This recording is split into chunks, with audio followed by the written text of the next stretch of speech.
Boleslav Senderovich fue un fotógrafo argentino de origen polaco que entre las décadas de 1940 y 1990 desarrolló una importante producción en el ámbito de la moda y la publicidad. Desde su práctica profesional, y al igual que otros colegas de su generación, Senderovich fue el creador de un vasto archivo visual de gran presencia en la industria cultural de esos años y que atestigua los imaginarios del consumo y la modernidad de la Argentina de los años desarrollistas y los años posteriores. Pero lo que me interesa detenerme en esta ocasión es en las intervenciones desarrolladas por Senderovich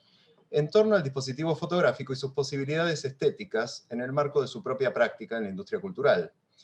En ese contexto, la cuestión de la dimensión material de la fotografía asume, desde mi punto de vista, al menos dos aspectos. El primero es el de las opacidades inherentes a la fotografía como medio de representación, tal como lo entiende la tradición teórica fundada por Louis Marin.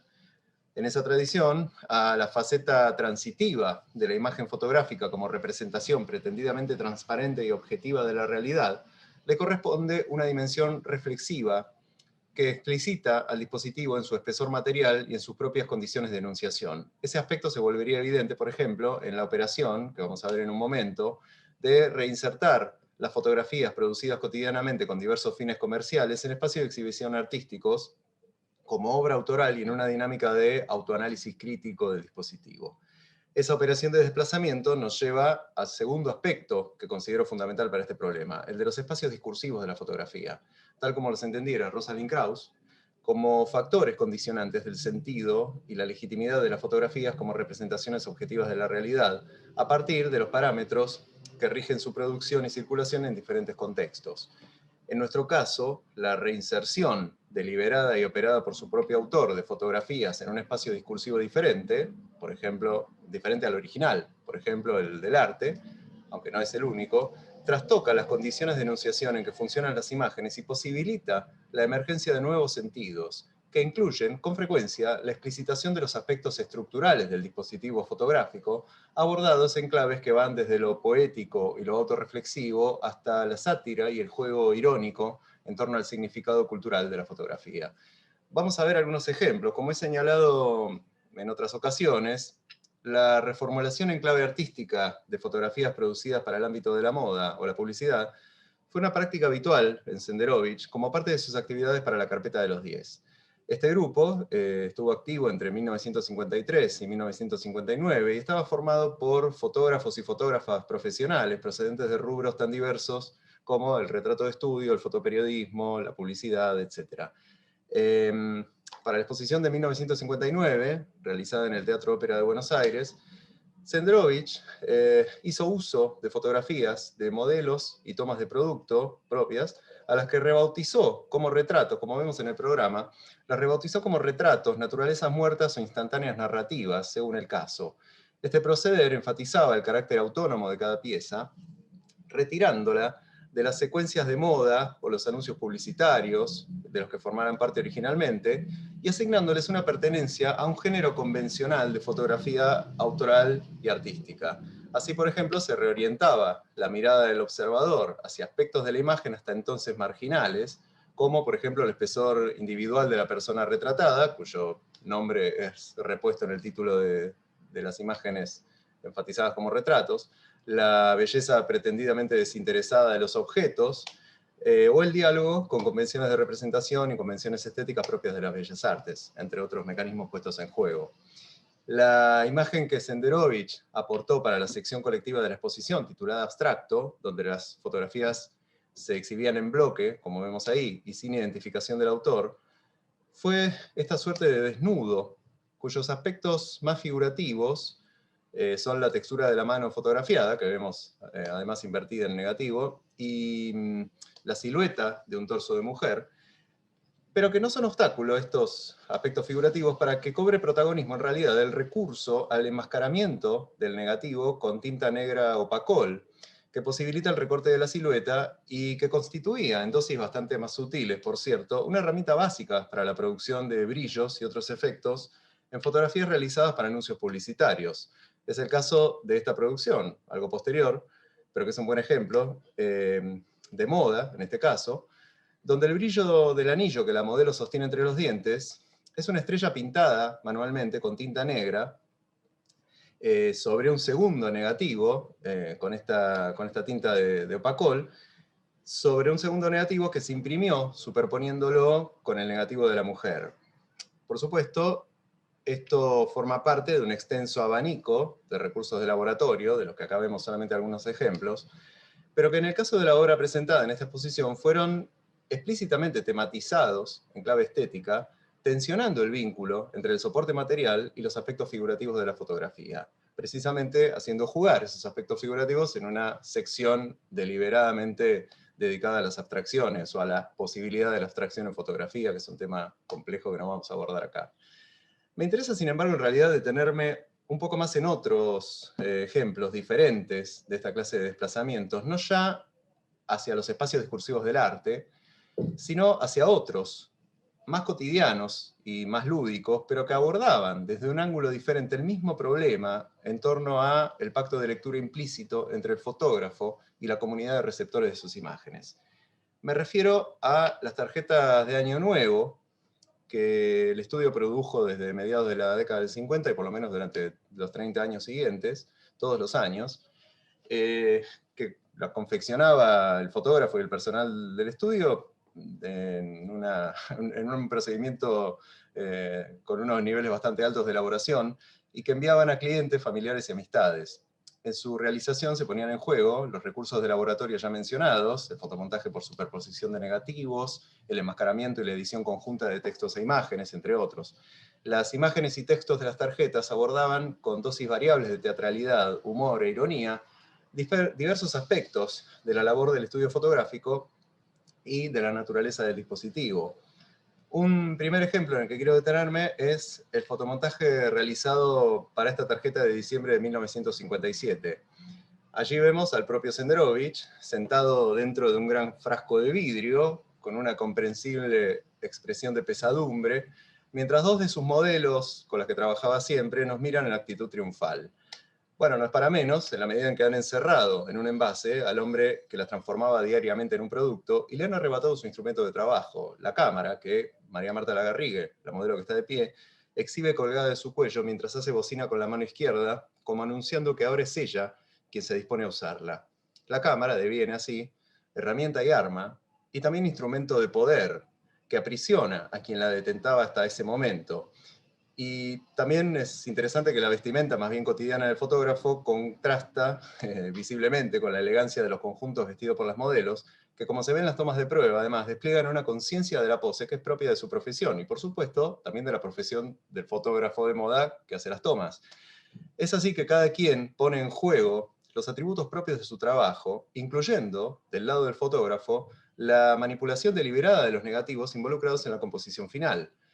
En ese sentido, la principal herramienta técnica que se involucra aquí, el fotomontaje, es bueno recordar que ha sido prácticamente desde los inicios de la fotografía en papel una instancia clave para la elaboración de imágenes que tomaban distancia del automatismo y la capacidad mimética asociados habitualmente al dispositivo. Las vanguardias artísticas del siglo XX, también es harto sabido, profundizaron los aspectos lúdicos y críticos de esta clase de procedimientos que tensionan y capitalizan simultáneamente la objetividad y la literalidad fotográfica.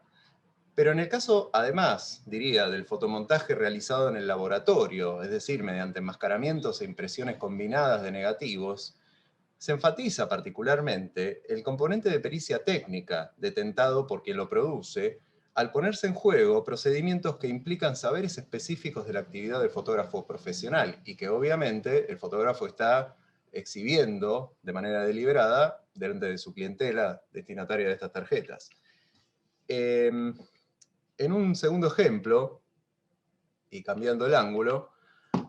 tenemos acá dos versiones de una misma fotografía, dos tomas distintas de una misma sesión, que fueron usadas en ejemplares diversos de una misma tarjeta de 1966, de fines de 1966,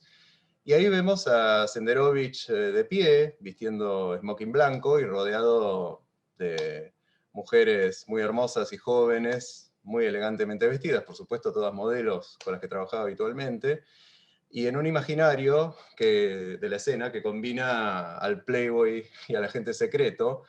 Vemos en la versión de la izquierda a Carmen Pistarini le apunta con una pistola, mientras Perla Caron se tapa los oídos ante la inminencia del disparo. En otra, Si Beckeren, la modelo sueca, le tira de la oreja como si fuera un niño travieso. Todas visten y posan con la sofisticación habitual de las producciones de moda que eran su labor cotidiana, por supuesto, aunque abandonando en clave teatral y lúdica la aparente pasividad frente al fotógrafo, que es aquí rodeado, veladamente amenazado y homenajeado eróticamente también, y en cierto modo también obviamente puesto en evidencia como sujeto. Por supuesto es imposible no pensar en el aura de glamour que la cultura popular de esos años imprimiera al imaginario del agente secreto a través de la saga Bond, cuya cuarta entrega, Operación Trueno, se había estrenado en la Argentina en abril de ese año. El juego de referencias a la cultura popular se completa con el díptico de cartulina negra, en cuyo interior está inserta la imagen. Vemos ahí la tapa a la izquierda, donde se lee último mensaje, junto a la fotografía de una pistola que apunta al observador, y una mancha de pintura roja, realizada a mano en cada ejemplar, que se convierte así, del modo más literal posible, en la huella material de un disparo ya efectuado que rompe las barreras entre la ficción fotográfica y este lado de la realidad. Bueno, además está a decir que eso mismo sucedía para completar el universo de referencias y sucede todavía en la apertura de todas las películas del 007. Pero al abrir el díptico aparecía ese último mensaje anunciado en la tapa, que es ese galimatías de letras y números mecanografiados que vemos ahí, que hace pandan con la foto y cuya traducción al pie de la imagen repone tranquilizadoramente el significado festivo del saludo y los buenos deseos para 1967. De paso, es interesante que el juego entre un texto abstrusamente codificado y una fotografía tan literal como consciente de su carácter teatral sugiere una atractiva conciencia por parte del fotógrafo de los matices que atraviesan a ambos soportes discursivos. Me siento tentado de decir que esta fue la misma zona de problemas que un par de años antes llevó a Roland Barthes en esos mismos años a definir a la fotografía como un mensaje sin código. Pero eso es un problema teórico más complejo. Las tarjetas de Año Nuevo enviadas por el estudio exhibían a la vez, ante un elenco de contactos y clientes a quienes se buscaba fidelizar, las capacidades técnicas del estudio y las capacidades profesionales y un sofisticado sentido del humor que, como es evidente en toda su producción, constituía una de las marcas estilísticas de su propietario. Tal exhibición de recursos desbordaba la mera producción de fotografías para abarcar tareas de edición de textos e imágenes en un estudio que con frecuencia se hacía cargo del diseño integral de las gráficas publicitarias y no solamente de las fotos. En ese contexto, para ir al tercer ejemplo, no resulta para nada extraño el despliegue de producción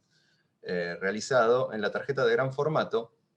con que el estudio Senderovich despidió el año 1964. Se trata de un díptico en formato tabloide, impreso en ambas caras, que asume el aspecto de una revista policial, cuyo nombre, diagramación y estilo retórico combinan dos referencias a publicaciones reales, las que vemos ahí, la revista de actualidad Ahora y el semanario sensacionalista Así, ambas muy populares en esos años. Y en la tapa, que vemos ahí a la izquierda, bajo el encabezado Escándalo, que anuncia las tenebrosas actividades de un falso estudio fotográfico, vemos al propio Senderovich esposado, sorprendido en su condición de jefe de una banda recientemente desbaratada, y junto a él la imagen de una sensual bataclana posando en el estudio con malla de baile, plumas y un epígrafe que da cuenta de, como dice ahí, de su larga actuación en los trabajos, con las comillas enfatizando la intención de la organización. La cara interna despliega en el mismo tono y bajo ese título Dolce Vita y Vicio en pleno Barrio Norte, un disparatado conjunto de imágenes y textos que incluye escenas de detención de dudosos personajes, dignas de la primera plana de cualquier tabloide amarillo, con una galería de retratos pseudo policiales, por así decirlo, de, como dice ahí, conocidos modelos, ante Garmaz, Beckeren, Guillermo Helbling y otros, y también de menores inocentes, como también se enfatiza ahí, que son los hijos del fotógrafo y de sus empleados. implicados en turbias actividades cuya naturaleza, por supuesto, no se especifica, pero bueno, incluyen hasta drogas de laboratorio, por supuesto. De más está decir que las referencias son reales. Modelos y menores de edad aparecen con su nombre y rostro verdaderos,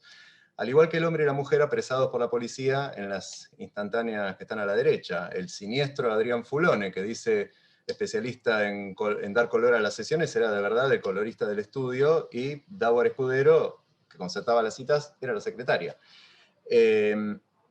Y por supuesto también son auténticos la fachada del edificio que vemos en la contratapa, la portera indignada, digamos, quizás el elemento más abiertamente ficticio sea la imagen final, justamente, de ese Papá Noel encarcelado,